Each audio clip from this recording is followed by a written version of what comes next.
Today I'll walk you through how to set up read-only access in Airtable, so you can share your data with someone who only needs to view it, not edit it. If you find this helpful, be sure to like and subscribe, and let's get right into it. Start by opening your browser and heading over to Airtable. Once you're there, click the Login button and sign into your account. You'll then want to open the specific base you'd like to share. This is the group of tables and records that contains the information you want someone else to see. In the upper right corner of that base, you'll see a Share button. Go ahead and click that to open up the sharing panel. Now, you'll need to enter the email address of the person you want to invite.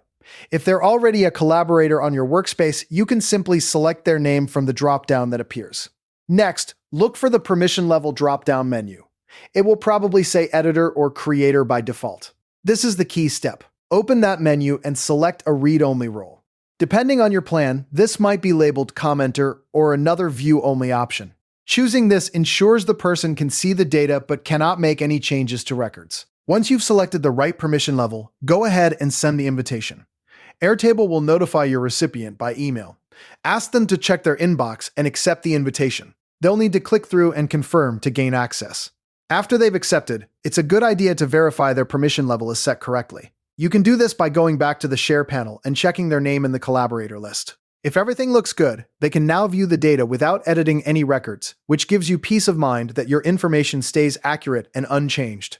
A couple of quick tips to keep in mind. Always use read-only access when someone only needs to see the information, not interact with it.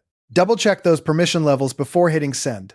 It's easy to accidentally give more access than intended. Also, consider sharing just a specific view within your base if the person doesn't need to see everything.